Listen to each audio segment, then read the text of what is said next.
Welcome to my Claim Your Worthiness podcast, intimate conversations with Gail Jones. We all have a safe place within to create anew. In each episode, I hope to add to your inner sanctuary to strengthen the belief in yourself and your dreams. Claiming our worthiness sets the foundation for centering us back into our greatness. From this foundation, we create our most amazing lives. I'll be sharing insights and resources from my own journey and from others who are transforming their lives. Lean in and receive the wisdom shared. You are worthy of having this special time with yourself. Hello, I'm Gail Jones, excited to be here today with my guest, Dr. Brett Hightower, owner of Midtown Chiropractic and Acupuncture in Raleigh, North Carolina. Brett and I have known each other for a few years, and with his great openness and commitment to continually learn, I was honored to have coached him and his family around my Worthiness platform. We'll talk today about his own expertise on how our consciousness, particularly our intentions, makes a difference to our health. His love-centered approach to being fully present to his patients has helped them achieve quick and long-lasting results. Here's a little background on Brett. He began his study of alternative medicine in 1988 at a Bernie Siegel conference. Bernie, an MD and author, is well known for bringing the power of love into the healing journey. So inspired at that conference, and by having a quote-unquote God-inspired moment where he found a skeleton on a beach, Brett redirected his career from becoming a biologist to training as a chiropractor, which he has practiced for the past 26 years. He also became a certified acupuncturist 24 years ago to further help patients who also suffered from anxiety or depression. Yet he saw a shortcoming. To quote him, "Just because needles are first doesn't mean they are always the best," unquote. The results from using needles in acupuncture are often as not long-lasting as his other approaches, including neurofeedback, which he began using for the past 3 years with significant results, and we'll discuss those later in more detail. Brett is also certified in neurolinguistic programming, which is known as NLP, which is used to detect and modify unconscious biases or limitations of an individual's map of the world. It focuses on the conscious use of language to bring about changes in someone's thoughts and behaviors. He believes a balanced life is important to both his success and health. He spends time outdoors playing disc golf and uses the creative right side of his brain as an oil painter. So welcome, Brett. Thank you, Gail.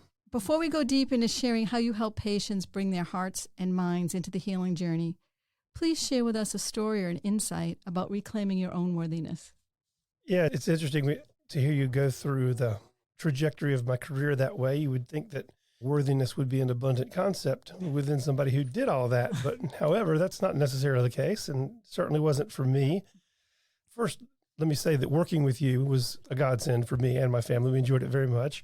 You have a natural instinct and gift for isolating language and words that I didn't even notice I said and bringing up why behind those words. And that was nice, enjoyable. Thank you, Brett. Yeah. One of the things that it really brought out for me working with you was the idea that I had a kind of veiled deflection towards money. And what I mean by that is I'm very humble and I'm very approachable, and I consider myself to be very easy to get along with. I'm not a materially oriented person for the most part. But when I looked at it with some honesty, I realized that sometimes I was just hiding behind that. And a good kind of silly example was when I was in my early 20s or maybe late teens, we were going on a ski trip, my family, and my father wanted to buy me this bag to put my ski boots in. I thought it was a horrible waste of money. I didn't ski that much then, and I thought it was an unnecessary expense. I just put my ski boots in my bag. See, so it seems like a good thing. I'm trying to save my dad money, trying to make it easy on him. But in reality, there was this subconscious subtext of not feeling like I was worth the expenditure. And once I realized that, I started to see that pattern again and again in my life. And another good example is I'll take my family out and my extended family, so there might be 8 or 10 people there, and I'm picking up the tab, and yet I'm getting the chicken dish because it's $2 less than the roast beef, and I'm encouraging them to buy the bottle of wine that they want. So it makes no sense. what is that? And made me introspective about what that is and realized that, in fact, I had been not appreciating my worthiness. It's liberating to just say to yourself, get the dish you want to get. Right. It doesn't matter. Again, it sounds like a silly example, but it was. No, it's an excellent example. And what you also pointed out in that example is when we claim our worthiness, we're also allowing ourselves to be a priority. We don't always have to be at the bottom of the list. Yeah, and that's a good way to put it. I often don't put myself as the priority. And again, lots of people do this. I see it in mothers in my practice a lot who will do everything, take care of everybody but themselves.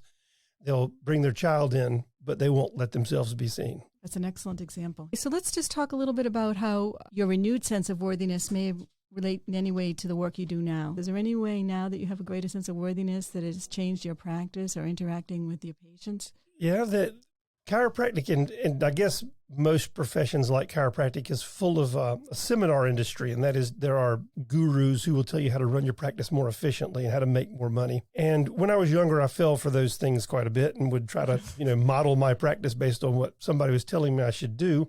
Over time, I noticed they were always saying the same thing, which is hurry the people through so you can see more people.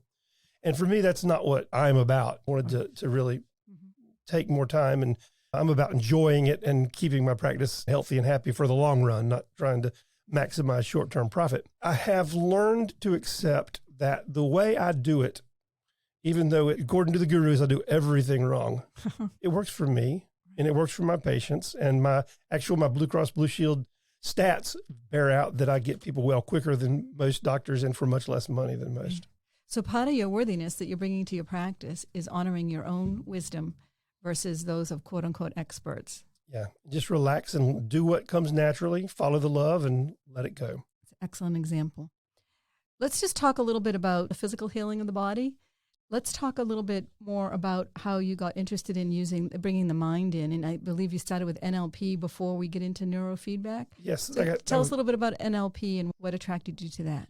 Thank you. I was exposed to NLP when I was quite young, 26 or 27. I started studying it, and I was just around people who were into it, so I became fascinated. I'd seen it had a good effect on my father and some of his friends studying it. So I began to wonder what it was about and really poured myself into studying it. For me, NLP was the segue into the idea that our disease care model in the United States and in most of the Western world is built around isolating disease and addressing it rather than cultivating wellness.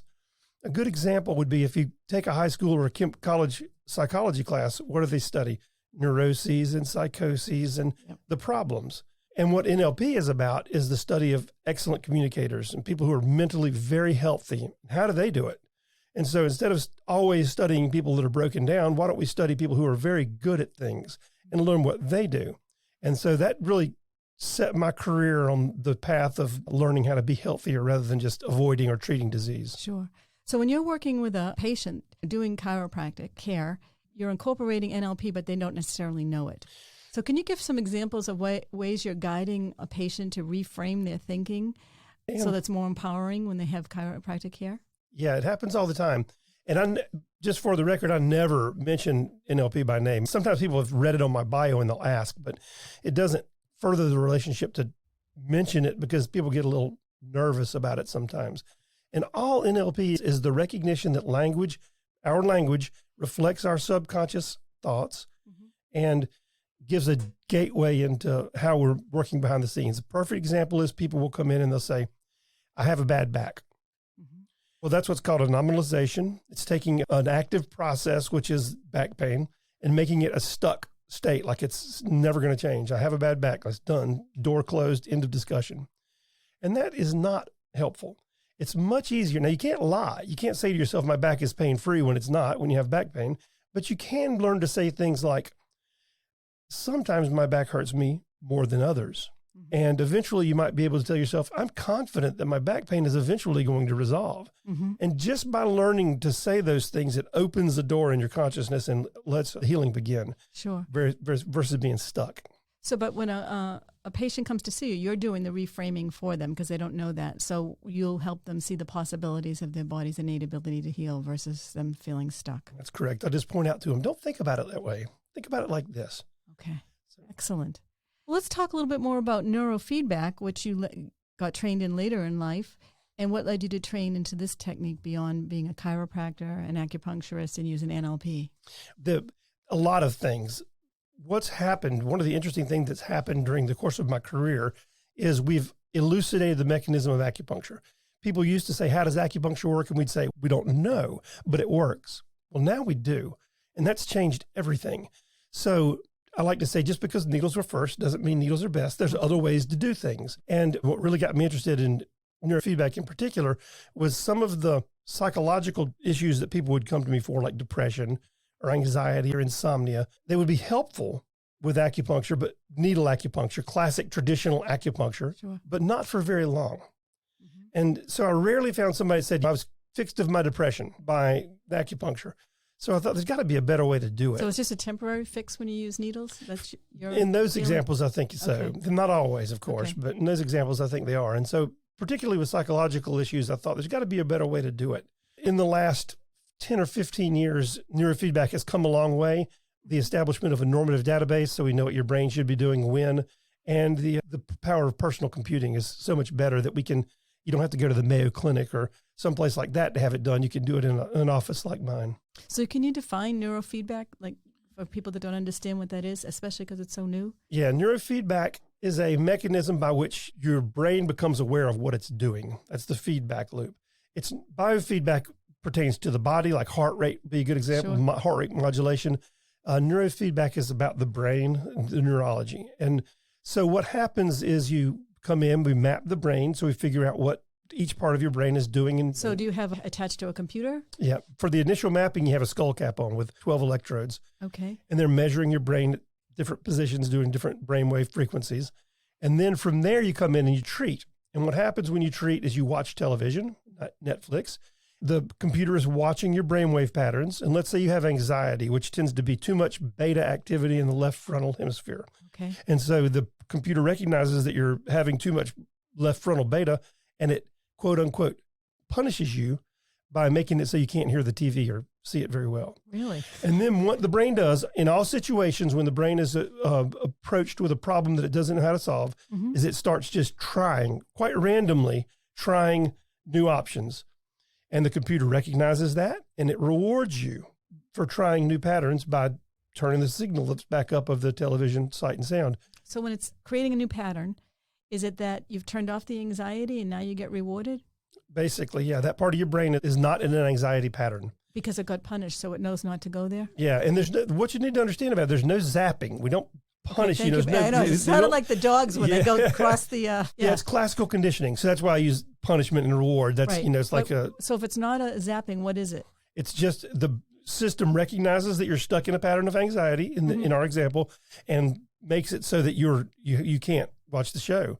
Okay. It's frustrating to you. So all the person doing it has to have is that they're emotionally invested in wanting to watch the television show, so that it's frustrating when they can't hear it or see That's it. it. So that's the punishment. And so the brain starts figuring it out. It's trying new patterns, and then the system rewards you by making it so you can hear it and see it again. And what it does is it breaks you out of old patterns. You know, we know that as we age, we tend to get stuck in routines. People lose behavioral flexibility. And that's a kind of a natural outgrowth of the way the brain works. It's not in your best interest. It's better to keep your brain active and engaged and out of loops. Those loops, by the way, can be facilitated or become ingrained through trauma or through other mechanisms. But basically, the same process that we learn by, which is pattern recognition, can become a problem if that's all we do is that same pattern. Right. You had mentioned to me before that the saving grace can also be a problem area. Like you said, the poet with a sensitive soul can easily be misled or bypassed. The ambitious entrepreneur can become so involved in work that they miss the simple beauty of life. So can you just explain how that's changed? Like, for example, the entrepreneur. So if they did neurofeedback, they'd get punished for working all the time? You have to take a questionnaire, and the Okay. questionnaire isolates the areas of their strengths and weaknesses. And then you use that along with their brainwave patterns to map together and come up with a treatment protocol. And then the treatment protocol allows them to break out of old patterns. That's the best way to think about it. You're just breaking out of old patterns. If you are a high functioning, successful executive, your patterns might be that you just can't do anything but work all the time. You can't stop and have time with your family. And so the brainwave will just normalize towards, if you're used to getting reward for working all the time, then all you do is work. So you have to get rewarded for doing something other than working all the time. And in our example, great. So how long is a typical session, and how long do they each last, and how long do you go through? The mapping takes about an hour, and each session takes about 40 minutes. Okay.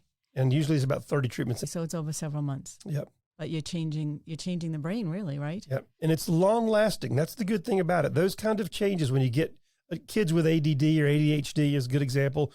Again, anxiety and depression. When you change those patterns, they tend to be permanent. We can only say 30 years because the database is only 30 years old. Okay.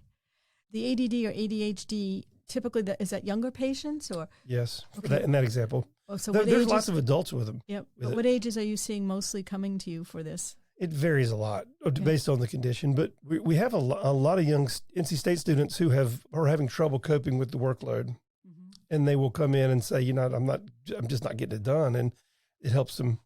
Excellent. Break that pattern and become less anxious and able to use their time more wisely. And I would think with the pandemic, there'd be an increase in people interested in using this to calm their anxiety. Yeah, that's a good case. The isolation and the compression of our social circles around the COVID-19 has definitely caused anxiety in a lot of people. Now, some people are just starting to come out of their protective shells, so we're starting to see the bump in calls and things about that now. Health is our most important asset. Learn how to protect it and improve it with Gail's deep and transformative insights. As an 8-year cancer survivor, Gail dove deep to learn the mindset that helps one not only heal their bodies, but also live their most joyful lives. One of her main insights from the 5 years of research from her book, Cancer as a Love Story, Developing the Mindset for Living, is this: claiming your worthiness to live can extend your longevity. To learn more about her research, check the book page on claimyourworthiness.com. There are major endorsements by leading doctors there. Gail provides a free guided meditation through the homepage of her site. Gail also offers a 6-session coaching package, both for preventing cancer and healing through it, called Creating a New Mindset for Optimal Health. Email her at gailjones@claimyourworthiness.com to set up a complimentary 30-minute session to learn more. And again, please check out her website, claimyourworthiness.com, especially her video on the homepage, to catch a glimpse of her expertise. And you also mentioned in the past to experience neurofeedback, you had to go to a place like Mayo Clinic. And now it can be done in your office and sometimes at home. Can you explain how somebody would do this at home? There's a lot of systems out there. Some of them are home-based, like entirely home-based. But the best systems start with a map, and we like to have the first 2 or 3 sessions done in the office so we can watch you and show you what's happening. And then we have home units that you can just take it home.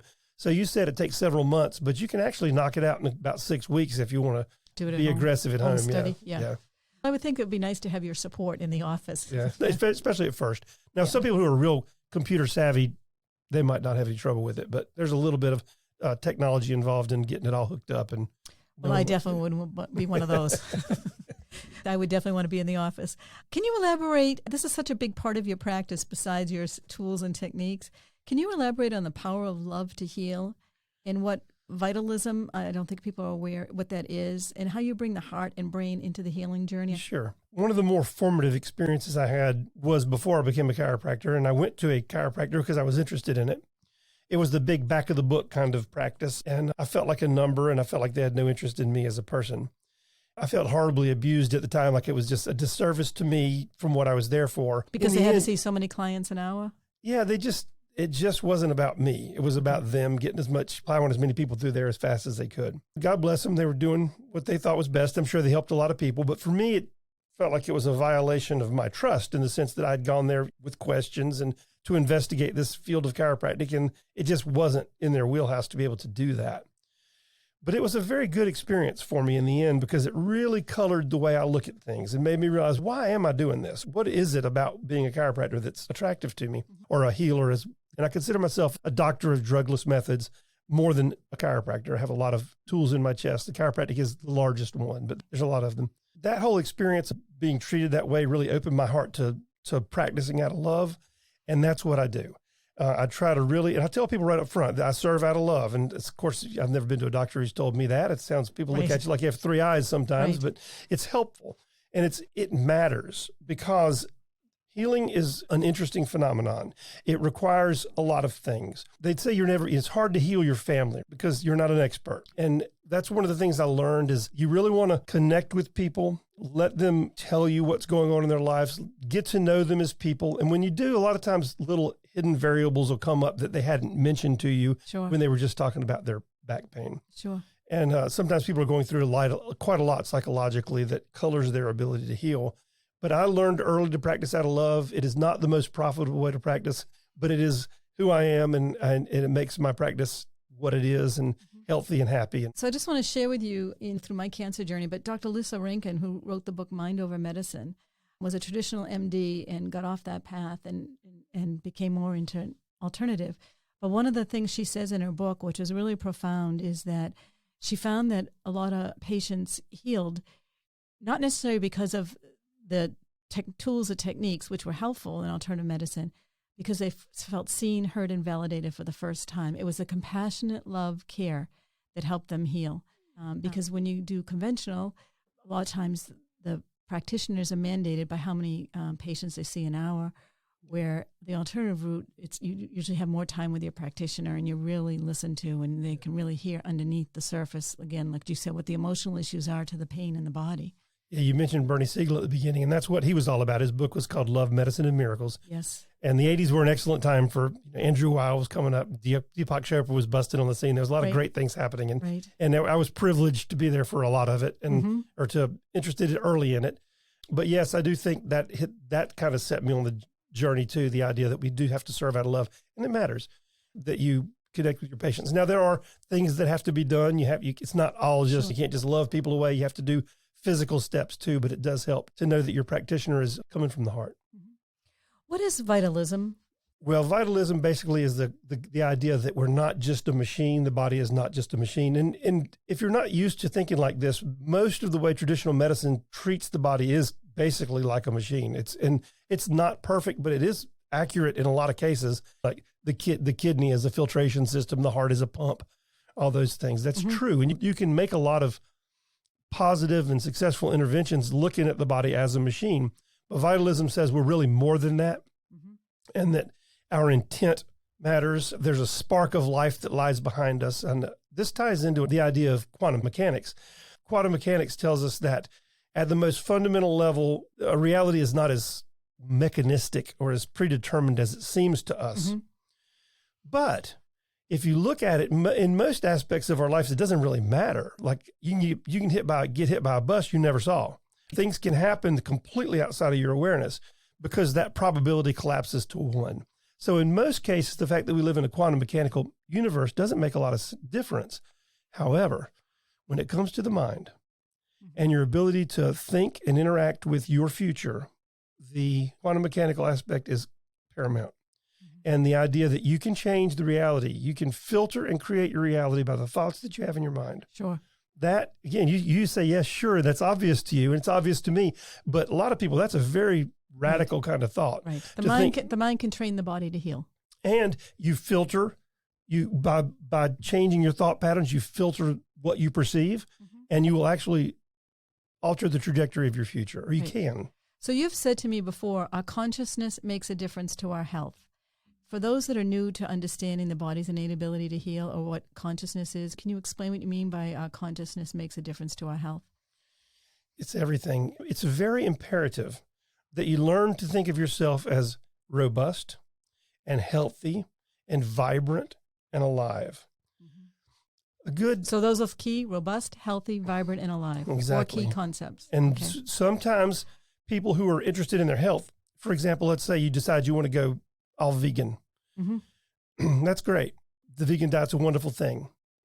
But you can sometimes become fearful.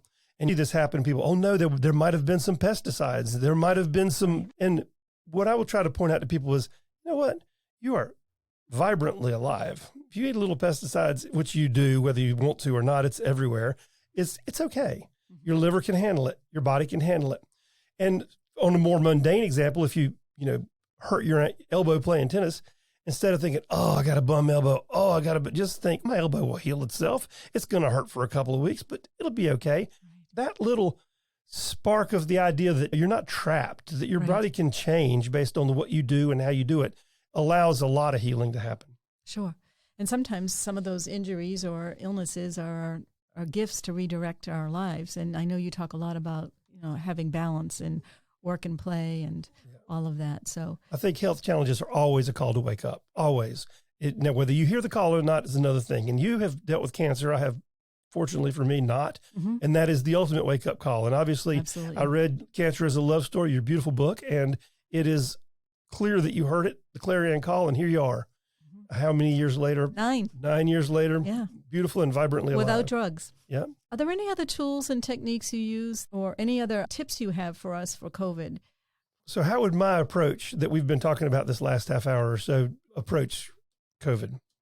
We're blessed to have come up with a set of inoculations, and hopefully it'll, get this virus under control pretty quickly. But what's been missing, in my opinion, is that idea that you're not a victim, Right. that you can take vitamin D, take vitamin C. And vitamin D, by the way, I'll plug vitamin D. It's a hormone. It's an amazing nutrient. We don't get enough of it. If you only supplement with one thing, it should probably be vitamin D. You don't hear that. You don't hear anybody saying, get your exercise, take your walk outside, get you a lot of oxygen exchange, get your baseline level of vital energy up. There's back to that vitalism concept. Get your baseline vital energy up so high that even if you're exposed to the virus, it doesn't have much of a chance. As the patient, in your basic subconscious belief system, you have to believe that I am healthy. Right. I am alive. I am vibrant. I can deal with whatever comes my way. Brett, I love your mission statement beyond the passion and purpose to support the quest for health. You said you provide services that balance the body to enhance its innate ability to heal. And the brain and body are marvels of mechanical and electrical design. And so you have the chiropractic, acupuncture, and neurofeedback tools to address that. Our bodies are marvels of mechanical engineering. I like to tell people there's 3 ways to think of what we are. We are like a sack of chemicals. That's true. That's what the MDs deal with. They're very effective at it. God bless them. It's the truth, but it's not the whole truth. We're also like levers and pulleys, and that's what the chiropractic deals with, getting the levers and pulleys lined up so everything's pain-free and works better. But mostly, by far the most profound and the least understood description of what we are is we're electric. We are electrically alive. How do you define death? The lack of electrical activity in the brain, right? That's what death is. So we are electrically alive, and that is the domain of acupuncture and neurofeedback. And those things are wonderful ways to cultivate health. So you're addressing energy and the quantum field, right? Yes, ma'am. Yep. To anybody who's listening, thank you for listening. And do take to heart this idea that you are divine, perfect as created. Even if you have imperfections that are obvious to you and everybody else, they're perfect in the way that they guide you towards a better future, and that you can change your mind and change your life. Think about that. What does it really mean to consider yourself healthy and robust and alive, and try to bring those ideas into your heart and into your mind? It will take you from where you are to healthier. Even if you don't become the perfect physical specimen, it'll improve your health in every case. Excellent. That was beautiful, Brett. Thank you. Thank you. And thank you so much for being with us today on the Claim Your Worthiness podcast. To learn more about Brett's 3 offerings of alternative medicine as a chiropractor, acupuncturist, and neurofeedback practitioner, check out his website, which is RaleighMidtownChiropractic.com. And that's Raleigh, RALEIGH, Midtown, MIDTOWN, Chiropractic, CHIROPRACTIC.com. RaleighMidtownChiropractic.com. Thanks again, Brett. Have a great day. Thank you so much. Thank you for joining me on our journey today. I am so grateful you are part of my podcast community, where it is my dream that by claiming our worthiness together, we can more impactfully shed our light and love on this world. In future podcasts, I'll be sharing more stories of hope and unlimited possibilities for creating anew. You can also follow me on Instagram or on my Facebook page. I also hope you'll be inspired to share my podcast with your friends. Together, we are stronger. Blessings, Gail. Instagram and Facebook at Coach Gail Jones.